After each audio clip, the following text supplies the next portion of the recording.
तो कैसे हैं दोस्तों, जैसे कि आज हम लोग पढ़ने वाले हैं भारत की चट्टानी संरचना, जो कि आपकी जियोग्राफी के अंतर्गत आता है। तो आज से आप लोग ये कह सकते हैं कि आज से हम लोग पढ़ने वाले हैं भारत की जियोग्राफी, ठीक है, भारत का भूगोल, जिसमें 7 से 8 टॉपिक हैं जिसको हम लोग कवर करने वाले हैं। प्लस आप लोग ये जान लीजिए कि ये जो क्लास है आपकी, ये ऑल एग्जाम के लिए, चाहे पीसीएस लेवल की हो, आरओ एआरओ, ऑल एग्जाम के लिए, क्योंकि इसमें जो भी हम लोग पढ़ने वाले हैं उसको एकदम डिटेल में करेंगे, इस वजह से, ठीक है। अगर आप डिटेल में पढ़ना चाहते हैं तो आप साथ बने रहें। तो चलिए, तो आज का हमारा जो टॉपिक है वो है भारत की चट्टानी संरचना। तो आखिर भारत में कुल कितने प्रकार की चट्टानें पाई जाती हैं, कहाँ कहाँ पाई जाती हैं, और इनका निर्माण कैसे हुआ, इनका नामकरण कैसे हुआ, इनका क्या इंपॉर्टेंस है, इनकी क्या विशेषताएं हैं, इन सभी को हम लोग जानने वाले हैं, ठीक है। तो शुरुआत करते हैं आज हम लोग भारत की चट्टानी संरचना से। तो भारत में कुल 9 प्रकार की भारत में कुल 9 प्रकार की चट्टानें पाई जाती हैं। आखिर वो कौन कौन सी हैं? तो सबसे पहले है आपका आर्कियन चट्टानें, आर्कियन चट्टानें, ठीक है। आर्कियन के बाद है आपका धारवाड़ की चट्टानें, आर्कियन, धारवाड़, कुडप्पा, विंध्यन, द्रविडियन, गोंडवाना, ढक्कन, टर्सियरी और क्वार्टनरी क्रम की चट्टानें। ये कुल चट्टानें हैं जो भारत में पाई जाती हैं। चूंकि ये इतनी सारी चट्टानें जो भारत में आपको देखने को मिलती हैं, ठीक है, मतलब कि भारत में सभी प्रकार की चट्टानें पाई जाती हैं। इस आधार पर हम लोग कह सकते हैं कि भारत इन चट्टानों का एक प्रकार से म्यूजियम है, म्यूजियम अर्थात संग्रहालय है। क्योंकि जिस प्रकार लाइब्रेरी में सभी बुक रहती हैं, उसी प्रकार पूरे विश्व में जितनी चट्टानें पाई जाती हैं उसमें से सब चट्टानें भारत में भी पाई जाती हैं। इसलिए हम लोग भारत को इन चट्टानों का म्यूजियम या संग्रहालय कहते हैं, ठीक है। आखिरकार अब ये लाइन से हैं, ठीक है, पहले ये चट्टानें आई, फिर ये, इस हिसाब से सबसे ये लाइन से है, ठीक है। तो देखिए, ये जो आपकी आर्कियन चट्टान है, ये विश्व की या अपने भारत देश की सबसे पुरानी चट्टान है, ठीक है। सबसे पहले इसी चट्टान का निर्माण हुआ जिसे हम लोग आर्कियन नाम से जानते हैं। तो कहीं ना कहीं एक मन में आता है कि फिर सबसे नई चट्टान कौन सी है, ठीक है। तो जो सबसे नई चट्टान होगी वो आपकी होगी क्वार्टनरी चट्टान, जो कि आपकी सबसे न्यू चट्टान है, ठीक है, न्यू रॉक है। तो चलिए, तो आखिर आप लोग इसको याद कैसे करेंगे, ठीक, उसके बारे में भी एक बार देख लेते हैं। क्योंकि इसको थोड़ा सा इसका लाइन से अगर आप लोग याद करेंगे तो सीक्वेंस आपको भुला जाएगा, ठीक है। तो चलिए देखिए, आर्कियन धारवाड़, ये आपका आधा, आ से हो गया आपका आर्कियन और ये धा से हो गया धारवाड़, आर्कियन धारवाड़। कुडप्पा को मैंने कुडप्पा ही लिया है, कोई अलग से टिक नहीं बनाया है। इन्हीं शब्दों से एक जो स्टोरी बनाते हैं ना, सिर्फ वैसे एक स्टोरी क्रिएट किया हुआ है। मेरी सारी वीडियो में आपको ऐसे ही मिलेगा, ताकि आपको अलग से कुछ नाम भी नहीं याद करना पड़े, ना ही आपको कोई अलग से ट्रिक अपनानी पड़े। इन्हीं जो भी शब्द रहते हैं जिसे हमें याद करना है, उसी से मैंने एक स्टोरी बनाई हुई है, ठीक है। जैसे आधा कुडप्पा विंध्यन में है, क्योंकि विंध्यन एक श्रेणी है, रेंज है, ठीक है। तो उसीलिए आधा कुडप्पा मतलब आधा इससे हमने स्थान माना, तो वो कहाँ है? विंध्यन में है। मतलब कि आर्कियन, धारवाड़, कुडप्पा, विंध्यन, 4 चट्टानें हो गई आपकी याद, ठीक है। ये आपने विंध्यन तक याद कर लिया। अब चूंकि विंध्यन एक श्रेणी है, ठीक है, तो विंध्यन श्रेणी है मतलब कि वहाँ कई सारी जनजातियाँ पाई जाती हैं। तो हमने क्या किया कि जहाँ द्रविडियन जाति के गौड़ हैं, अर्थात द्रविडियन एक जाति है, तो जाति में कुछ समुदाय हैं जिसे हम लोग गौड़ के नाम से जानते हैं। जैसे द्रविडियन और गौड़, गौड़ से आगे आपका गोंडवाना, द्रविडियन जाति है जहां गोंडवाना लोग रहते हैं, ठीक है, द्रविडियन और गोंडवाना। इसके बाद है ढक्कन। तो ये जो गौड़ लोग हैं, ये द्रविडियन जो लोग हैं, जो द्रविडियन जाति के लोग जो गौड़ हैं, ये किस टाइप के हैं? क्योंकि इनका पूर्ण विकास नहीं हुआ है। पूर्ण विकास से तात्पर्य है गांव के लोग हैं, ज़्यादा शहरी चकाचौंध से लोग दूर है, तो हम लोग कह सकते हैं कि ये ढक्कन टाइप के हैं। ढक्कन मतलब थोड़ा खिसके टाइप के हैं, जैसे अंडमान निकोबार में एक ऐसी जाति पाई जाती है, एक ऐसी जनजाति के लोग रहते हैं कि वो लोग आप उनके एरिया में नहीं जा सकते हैं, उसके लिए आपको सरकार से परमिशन लेना पड़ता है। अगर वो आप चले जाते हैं तो वो लोग आपको मार देंगे, ठीक है, किसी के नहीं सुनते हैं। तो उसी प्रकार ये गोंड लोग ढक्कन टाइप से हैं। ढक्कन मतलब खिसके हुए, और इसको सीरियस नहीं लेना, सिर्फ एक स्टोरी है, ठीक है, याद करने के लिए। तो ये लोग कैसे हैं? ढक्कन टाइप से हैं। अब ये ढक्कन टाइप से हैं, ढक्कन, तो ढक्कन में इन्होंने टसन, मतलब ये हम ढक्कन टाइप से, इसलिए ये लोग टसन में रहते हैं, टर्सियरी अर्थात टसन में रहते हैं, एकदम मौज मस्ती में। और टसन में रहते हैं तो ये लोग कहीं बाहर गुम ना जाएं, इसलिए अपने क्वार्टर में रहते हैं, अर्थात रूम में, जैसे कि मैं हूं अभी और आप है रूम में। तो ये रही आपकी ट्रिक। जो ढक्कन है, ढक्कन मतलब ढक्कन है, और अपने टसन में रहते हैं, टसन में रहते हैं। और टसन में जब रहेंगे, एकदम मौज मस्ती में रहेंगे, तो ये जब मौज मस्ती होती है तो वो अपने घर में ही लोग मौज मस्ती करते हैं। इसको आप लिख लीजिएगा, ठीक है, हमेशा पढ़ने के लिए। बाकी ऐसे याद कीजिएगा कि आधा मतलब आर्कियन धारवाड़, कुडप्पा जो है विंध्यन में है। विंध्यन में जहां द्रविड़ियन जाति के गोंड लोग रहते हैं, द्रविड़ियन जाति के गोंड लोग रहते हैं, जो ढक्कन की तरह हैं। वो तो एक तो टसन में रहते हैं, और टसन में रहने के बाद वो अपने रूम से कहीं भी नहीं निकलते हैं, ठीक है। तो ये इसकी शॉर्ट ट्रिक है, इसको आप लोग याद कर सकते हैं। चलिए इसको एक बार लिख लीजिए या स्क्रीनशॉट ले लीजिए, ठीक है। अब देखिए, अब हम लोग आगे क्या पढ़ेंगे कि आखिर ये जो आर्कियन चट्टान है, ठीक है, फर्स्ट नंबर की जो चट्टान है, जो सबसे ओल्ड रॉक है, इसके बारे में हम लोग जानेंगे, ठीक है। तो ये मैंने टॉपिक डाल दिया,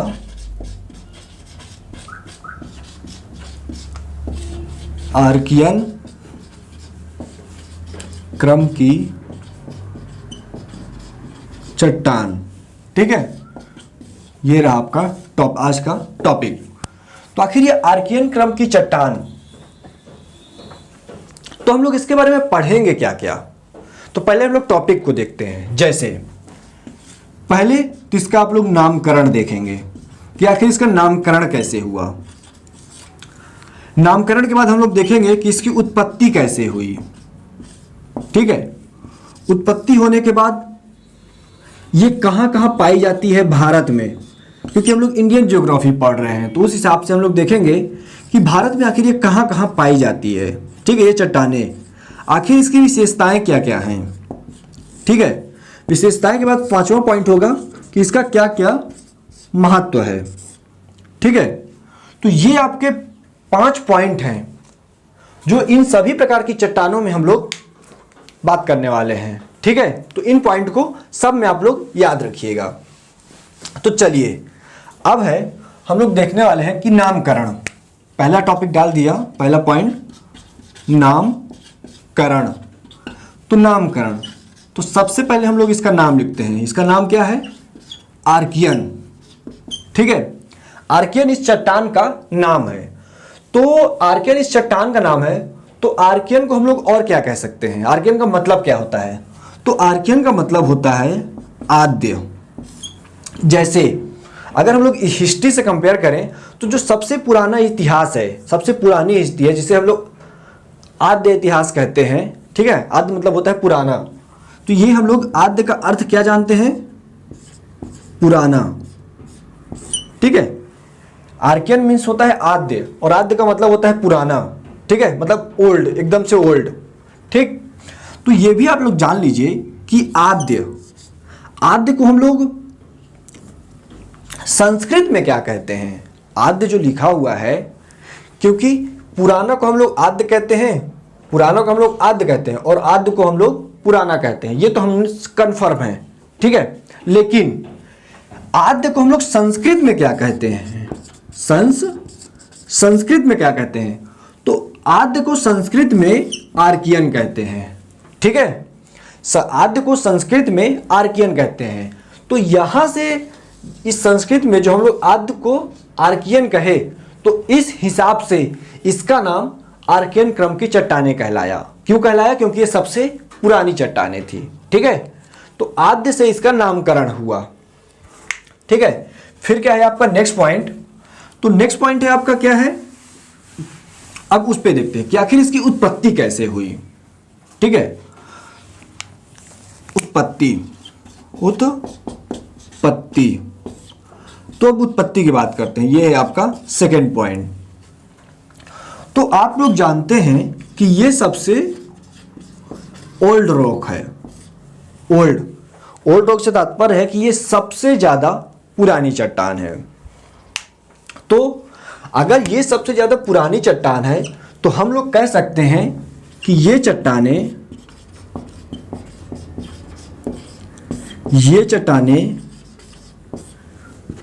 पृथ्वी की सतह पर सबसे पहले बनी।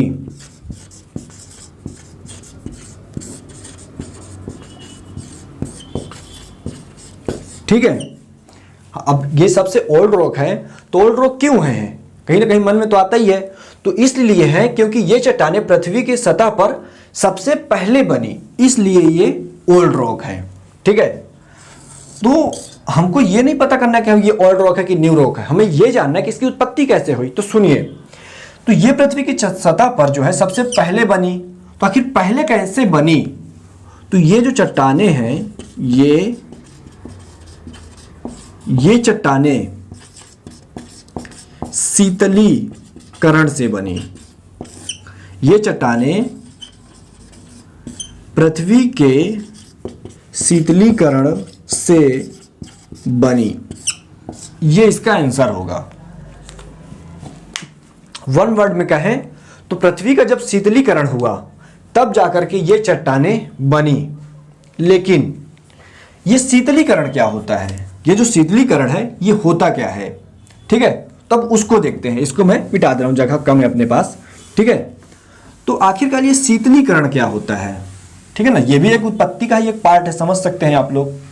तो देखिए, बाकी अगर आपको इसके नोट्स चाहिए हैंड रिटन तो आप लोग कमेंट कर सकते हैं। ठीक है, तो देखिए, सबसे पहले हमारी ये है पृथ्वी, ठीक है ना, अर्थ। क्योंकि स्टार्टिंग में ये एक आग का गोला थी, ठीक है, ये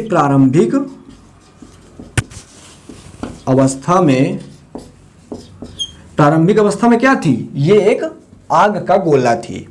ठीक है, तो जब आग का ये गोला थी तब ये इसमें जो है शीतलीकरण हुआ,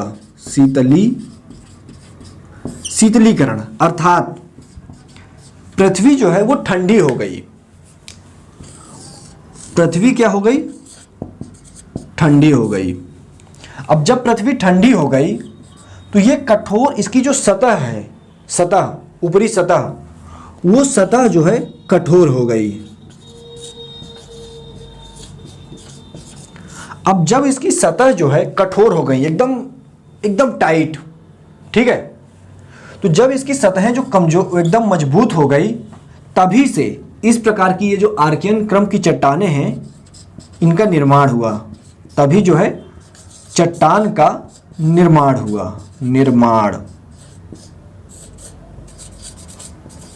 ठीक है, तभी ना इसका निर्माण होगा। देखिए, जैसे मैग्मा होता है, लावा गरम होता है, एकदम आग जो जलते रहता है, ठीक है, लेकिन जब वो ठंडा होता है तो उससे एक चट्टान बनती है, तो उसका मतलब वो ठंडी होती है, और जब वो ठंडी होती है उसी को हम लोग शीतलीकरण कहते हैं।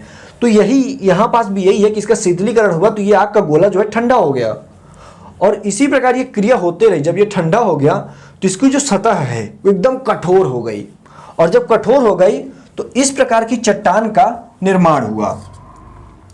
अब जब चट्टान का निर्माण हुआ तो ये जो चट्टान थी ये सबसे पहले बनी, इसलिए ये चट्टान आधार का काम करेगी, ठीक है, आधार का ये काम करेगी। और सेकंड क्या होगा कि ये चट्टान जो है पर्वत, पठार, नदियां, समुद्र, ये जितने भी पर्वत, पठार, नदियां, समुद्र, ये जितने भी हैं ये सब किस पर टिके होंगे, तो ये इसी आर्कियन क्रम की चट्टानों पर, क्योंकि ये एक प्रकार से बेस है, ठीक है। तो ये है आपका आर्कियन क्रम की चट्टानें। आखिर इस प्रकार से इनका उत्पत्ति होता है। स्क्रीनशॉट लेना चाहें तो ले सकते हैं। फिर देखिए, अब हमने इतना पढ़ा तो आखिर आगे क्वेश्चन ये आता है कि आखिर ये कहाँ कहाँ पाई जाती हैं भारत में। ठीक है, विश्व का अगर हम लोग भूगोल पढ़ते तो हम लोग विश्व में देखते, लेकिन हम लोग अभी पढ़ रहे हैं भारत का भूगोल, इंडियन जियोग्राफी। तो समझिए इसको, ये हमारे कहाँ कहाँ पाई जाती है। तो इसको हम लोग एक डायग्राम के माध्यम से समझते हैं, जल्दी समझ में आएगा। ठीक है, देखिए यहां पास है आपका राजस्थान, ये रहा आपका गुजरात, महाराष्ट्र, जहां जो जो नाम लिख रहा हूं मैं, यहां यहां ये चट्टानें पाई जाती हैं। ठीक है, इसीलिए इसका नाम लिख रहा हूं। महाराष्ट्र, ये है आपका कर्नाटक, ये रहा आपका केरल, इस साइड क्या रहेगा आपका तमिलनाडु, तमिलनाडु, ये है आपका आंध्र प्रदेश। ठीक है, जैसे भारत के कुछ राज्य हैं तो एकदम लाइन से यहां यहां पाए जाते हैं। आंध्र प्रदेश, तेलंगाना, ठीक है, आंध्र प्रदेश, तेलंगाना। फिर है आपका यहां पास एमपी, मध्य प्रदेश, झारखंड, और ये है आपका उड़ीसा। टोटल 11 राज्य हैं जहां ये चट्टानें पाई जाती हैं। तो नाम काउंट कर लेते हैं। ठीक है, पहले 1 2 3 4 5 6 7 8 9 10 11, राजस्थान, गुजरात, महाराष्ट्र। ठीक है, तो इन जगहों पर पाई जाती है। प्लस इसमें से एक चट्टान एक जगह और है जहां ये चट्टानें पाई जाती हैं, जिसे हम लोग कहते हैं मेघालय। ठीक है, तो जैसा कि इसमें आपने देखा कि ये 11 हैं। ठीक है, लेकिन इनमें से ये जो महाराष्ट्र है, यहाँ ये चट्टानें नहीं पाई जाती हैं। बाकी ये जो 11 प्लेस है, यहाँ पास ये चट्टानें पाई जाती हैं। अगर इसको पूरा मैप ड्रा करेंगे तो यहाँ पास आपके मेघालय आएगा। ठीक है, मेघालय में अच्छे खासे भाग में ये चट्टानें जो है पाई जाती हैं। ठीक है, तो चलिए, तो ये रहा आपका, एक बार फिर से नाम रिकॉल कर दे रहा हूं, राजस्थान, गुजरात, कर्नाटक, केरल, तमिलनाडु, आंध्र प्रदेश, तेलंगाना, उड़ीसा, झारखंड, मध्य प्रदेश और लास्ट में है मेघालय। ये 11 राज्य हैं जहां पास ये चट्टानें पाई जाती हैं।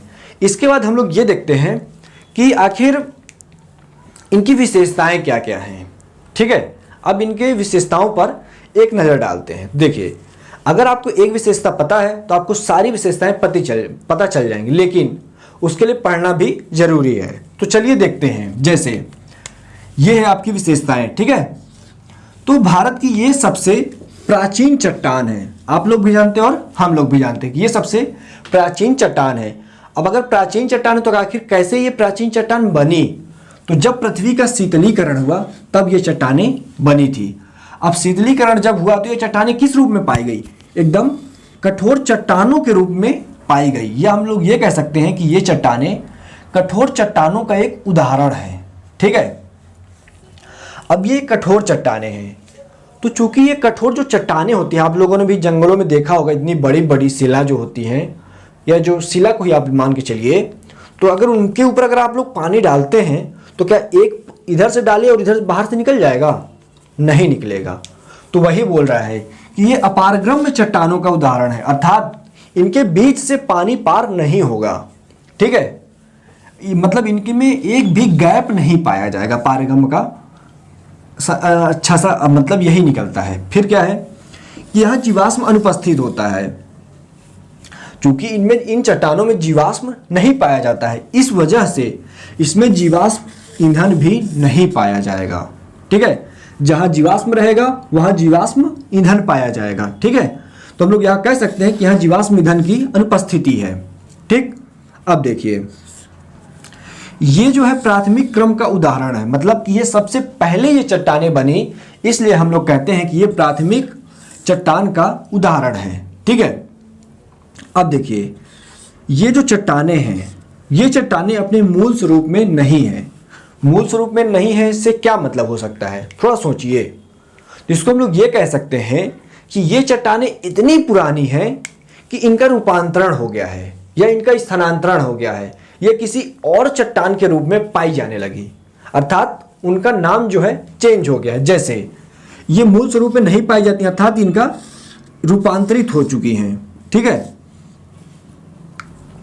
तो किस रूप में रूपांतरित हो चुकी हैं? तो ग्रेनाइट नीस सिस्ट जैसी चट्टानों के रूप में ये उपस्थित हैं। ग्रेनाइट नीस और सिस्ट जैसी चट्टानों के रूप में ये अभी मौजूद हैं। ठीक है, अब देखिए, तो ये इसके 10 जो हैं ये इसकी विशेषताएं हैं, लेकिन इसका महत्व क्या क्या है, इनका क्या इंपॉर्टेंस है, उसको देखते हैं एक नज़र में। ठीक है, तो देखिए, ये चट्टानें आधार के रूप में हैं। आधार के रूप में है, जैसे कि मैंने आपको बताया कि इन्हीं के ऊपर पर्वत हो, पठार हो, महासागर हो, सब इन्हीं चट्टान के रूप, इसी चट्टानों के ऊपर जो है बसे हुए हैं। ठीक है, इसके बाद क्या है कि ये ग्रेनाइट और बेसाल्ट जैसे पत्थर के होते हैं। ठीक है ना, ये ग्रेनाइट और बेसाल्ट जैसे पत्थर होते हैं। थर्ड क्या है कि हम लोग इन चट्टानों से या इन पत्थरों से घर भी बना सकते हैं और सड़क का निर्माण भी कर सकते हैं। घर और सड़क दोनों इस चट्टान से बना सकते हैं। इसके बाद क्या है कि ये जो है आपकी खनिज प्राप्त होते हैं हमें इससे। इस प्रकार की जो चट्टानें होती हैं इससे हमें खनिज प्राप्त होता है। ठीक है, इंपॉर्टेंट पॉइंट है। और जब खनिज प्राप्त होता है तो खनिज किस रूप में उपयोगी होता है वो आप लोग भी जानते हैं, लेकिन इसका एक लास्ट पॉइंट है 4 नंबर का। ये क्या है कि ये द्वितीयक चट्टानों के निर्माण में सहायक है। मतलब क्या होगा इसका, थोड़ा सा सोचिए। तो इसको हम लोग इस प्रकार से समझ सकते हैं कि भारत में कुल एक ही प्रकार की चट्टान है, लेकिन क्या वो हमेशा वो उसी रूप में रहेगी? नहीं रहेगी। मतलब कि ये कहीं ना कहीं घिसेगी, पीटेगी, मतलब इसका अपक्षय होगा या अपर्दन होगा। और जब अपक्षय और अपर्दन होगा तब ये किसी अन्य चट्टान के रूप में उभरेंगी। तो उसमें यहाँ पास वही कहा गया है कि ये द्वितीयक चट्टानों के निर्माण में सहायक है। मतलब कि इस चट्टान से इस चट्टान का निर्माण होगा, मतलब ये इसमें सहायता करेगी। और यही क्रम सब में चलेगा कि ये चट्टान इसके निर्माण में सहायता प्रदान करेगी। ठीक है, तो ये जो क्रम है ये चलते रहेगा, कुछ कुछ में डिफरेंस भी पाया जाएगा। ठीक है, तो जैसे कि हमने पढ़ा आर्कियन क्रम की चट्टानों के 5 पॉइंट। ठीक है, अब आज हम लोग इतना ही पढ़ेंगे, लेकिन फर्स्ट क्लास है तो ज़्यादा जोर नहीं डालते हैं। नेक्स्ट क्लास में हम लोग देखेंगे धारवाड़ और कुडप्पा क्रम की चट्टानों के बारे में। धारवाड़ के बारे में ये जान लीजिए कि ये कहाँ पाई गई है, इसका नामकरण कैसे हुआ। तो कर्नाटक में एक जिला है जिसे हम लोग धारवाड़ के नाम से जानते हैं, और सबसे पहले धारवाड़ में ही ये धारवाड़ क्रम की चट्टानें पाई गई, तभी से इसका नाम धारवाड़ का रखा गया। ठीक है, और इसके बाद है आपका कुडप्पा। तो कुडप्पा का नामकरण कैसे हुआ? तो इसके नामकरण कुछ इस प्रकार होता है कि आंध्र प्रदेश, तो आंध्र प्रदेश में भी एक जिला है जिसे हम लोग कुडप्पा के नाम से जानते हैं, वहां भी ये चट्टानें सर्वप्रथम पाई गई। ठीक है, इस वजह से इसका नाम कुडप्पा पड़ा। बाकी आज के लिए इतना ही। अब हम लोग नेक्स्ट वीडियो में मिलेंगे जहां हम लोग इन सभी के बारे में चर्चा करेंगे और अच्छे से। ठीक है, बाकी आज के लिए इतना ही, इजाजत दीजिए। जय श्री राम।